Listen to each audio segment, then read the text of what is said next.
episode of Let's Talk with Crystal K. And today we're going to be talking about protecting the bag. Cash apps. Cash apps, cash apps, cash apps. So first off, what is a cash app?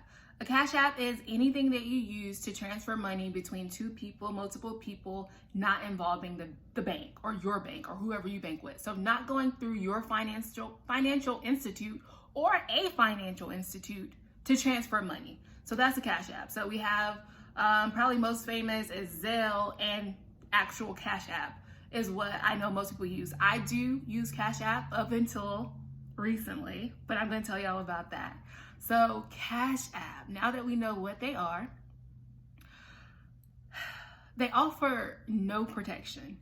So basically, if you have something fraudulent that happens with Cash App or you send money to the wrong person, there's going to be no protection that's offered to you. And the reason that there's no protection is because your bank is not affiliated with those Cash Apps. They have nothing to do with it. So why would they give you your money back from something that they don't even have anything to do with? So that's number two. They offer no protection.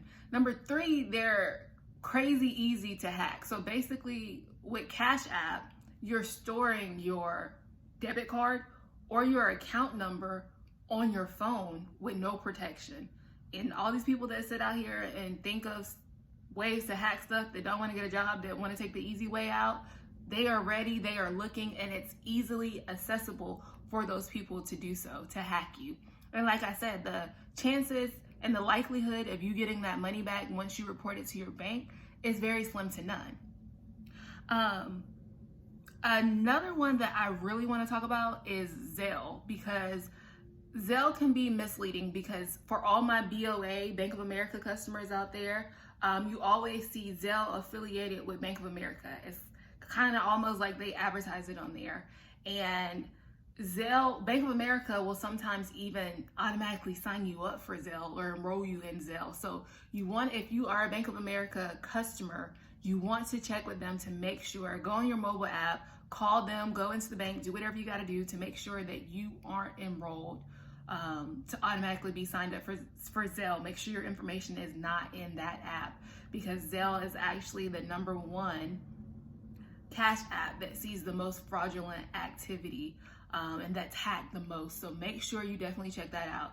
Another little tidbit about Zelle and Bank of America is Bank of America will not cover you, because Zelle is basically like a third party. It's not, while you do see it advertised, it's not really affiliated with Bank of America. So there's that confusion, misguidedness, all that surrounding Zelle and Bank of America. So I just want you guys to be careful with that.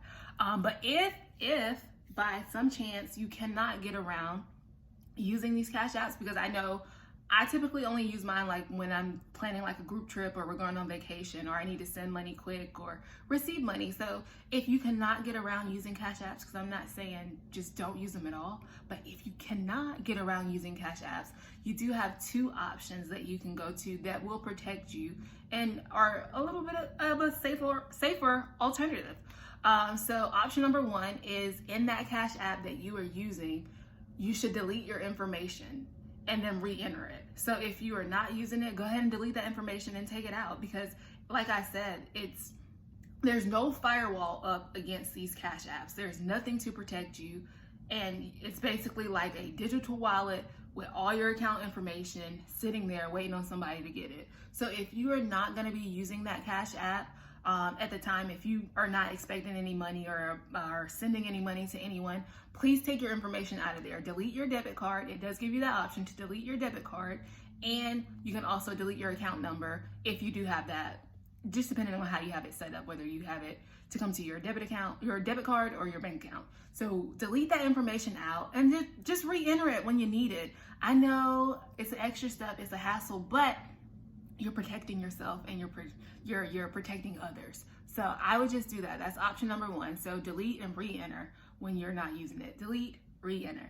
So option number two, which I like as well, which sounds kind of smart once you hear it out, so is using a reloadable Visa card. So basically, if you don't want to do option number one, delete and re-enter, you can use that pre-loadable Visa card. So what that is you can go to Walmart, go wherever, and get one of those Visa cards that you can reload money on. Did I say preloadable? I meant to say reloadable if I said preloadable. I don't know. Okay, we'll think about it. When you hear it back, just know I made a boo-boo. But yeah, if you get that reloadable Visa card, then you can load the funds on there, so you know that they are coming in, so you know exactly what to expect and what's coming. So and another good perk about the reloadable card is it's not your real money. It's not attached to your bank account, and it's not your debit card. So if it got hacked, then who cares? Not who cares, because I mean, there's some amount of money that's coming on there, but you have better protection with that, and at least it's not linked to your bank account that somebody can hack, or your debit card that you'll have to go get changed. So if you don't want to delete and re-enter, go with the other alternative of a reloadable Visa debit card.